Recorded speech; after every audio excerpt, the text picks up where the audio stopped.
Hey all, welcome back. I have another video about Portugal that's focused on what to do during your first time in Lisbon.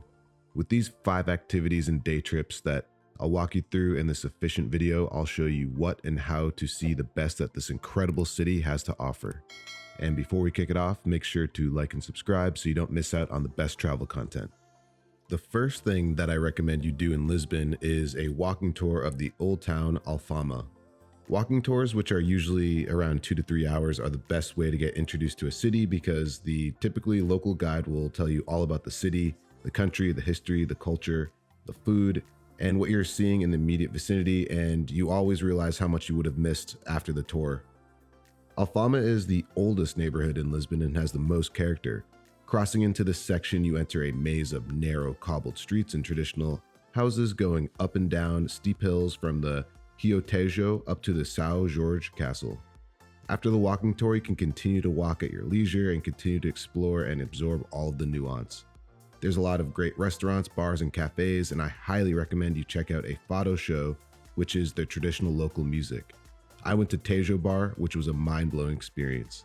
Overall, I rate this experience a 9.25 out of 10. It's a must and a great way to introduce yourself to Lisbon and Portugal as a whole. I recommend spending at least a half day with the walking tour and exploring at your leisure.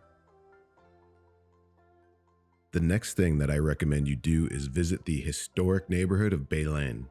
Belém isn't really walking distance from Alfama, so I recommend either taking a bus or an Uber. The neighborhood lies along the banks of the Tejo estuary and contains some of Lisbon's most iconic tourist attractions, including the Monastery of Geronimo, the Belém Tower, and the Portal dos Descobrimentos. I recommend starting at the monastery, which is one of the most visited sites in Lisbon and a UNESCO World Heritage Site. Inside, you have the Church of Santa Maria, the cloisters, exhibition rooms, and many other famous sites. A ticket to enter costs 12 euros.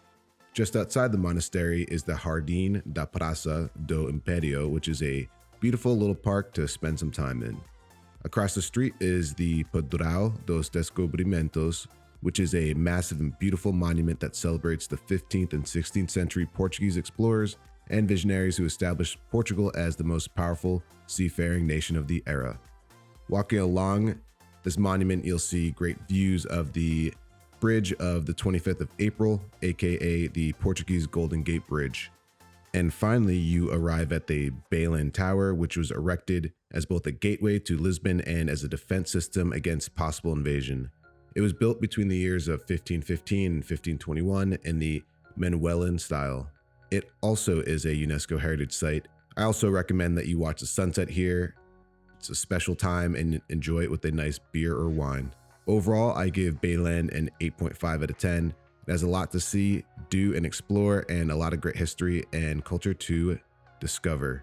I'd probably give this area about a couple hours to a half day. Now we get into the easily accessible day trips from Lisbon. The first is a charming Portuguese town situated within the hills of Serra de Sintra. It's Sintra. The first thing to do in Sintra is to visit the Pena Palace, which is the highlight of the region and one of Europe's finest palaces and the main attraction that stands tall and proudly above the surrounding areas and has a unique and beautiful appearance that's exemplary of the Portuguese 19th century romanticism, blending various influences into a cohesive whole. Given its beauty and accessibility, this is one of the busiest places not only in Portugal but in all of Europe. Some pro tips for you.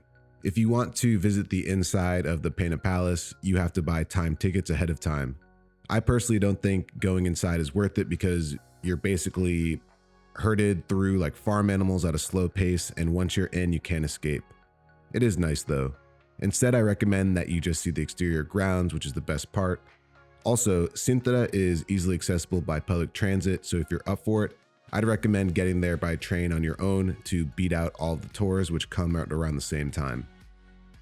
The next thing I recommend you do is visit the Castelo dos Moros, which are ancient ruins of a Moorish castle dating back to between the 8th and 12th centuries that stand atop a peak that once guarded the entire region.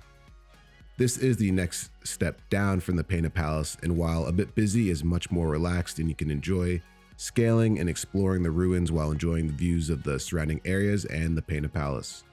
After that, head down to the Quinta da Regalera, which is a neo-Gothic mansion that's incredibly beautiful and surrounded by a huge garden area with beautiful buildings, statues, and areas to explore. The owner was allegedly fascinated with secret religious orders and mysticisms, and that's reflected by what you may find in the grounds. Within the gardens are interwoven cave networks and secret passageways, and the most famous of which is the Initiation Well, which is a mysterious inverted tower constructed around a well, which descends through a spiral staircase to a Knights Templar cross on the floor. The well has become Instagram famous, and the crowds also reflect this. Lastly, the town of Sintra is beautiful and quaint and filled with character. It has an idyllic center with good restaurants and cafes and is well worth spending some time in. However, like everything in Sintra, it's packed. Overall, I give Sintra a 9 out of 10. It's an absolutely stacked place with palaces, castles, villas, and has a really cute town, but I can't rank it any higher because it's super crowded. I'd spend at least a half day to a full day here. The next place is another great day trip on the Portuguese coastline right outside of Lisbon, the traditional and charming Portuguese fishing town and now a premier holiday destination, Cascais. It originally was a summer retreat for the Portuguese nobility, and today the town is an elegant fusion of its illustrious heritage and modern tourism. It's a beautiful and quaint town with a historic center that's connected by cobbled streets and has an imposing fort in the background. In the center, you can find lively bars, restaurants, and cafes and shops, and it's a great place to spend perusing.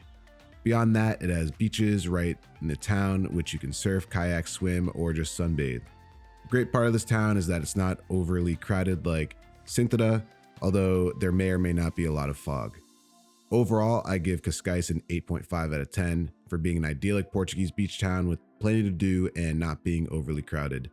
I'd give a couple hours to a half day here. The last place I recommend is also a day trip to the westernmost extreme of all of mainland Europe, Cabo da Roca. It's a beautiful seaside cliff about 150 meters above the gorgeous ocean down below that offers a beautiful panoramic view of the Serra da Sintra and the endless coastline. After that, I recommend you visit Ursa Beach, which is one of the most spectacular beaches I've ever seen in my entire life. It's a gorgeous and secluded beach that requires you to hike about 30 to 45 minutes down a steep trail, but the reward is well worth it. And because it's a difficult hike, it's almost always nearly deserted. What stands out are the massive sea stacks and rock formations that add to the dramatic and mesmerizing landscape, which is a perfect place to spend some crucial beach time. Just be forewarned, the hike to the beach is a bit of a challenge and shouldn't be taken too lightly and requires a bit of fitness. Overall, I give Cabo da Roca an 8.75 out of 10. The westernmost point on the continent provides an epic view, and the Ursa Beach is unforgettable. I'd give yourself about a half day here. And that wraps it up for this video. Thanks for watching, and if you enjoyed it, make sure to like and subscribe. And do you agree with my rankings? Did I miss anything? Let me know down in the comments below, and até a próxima.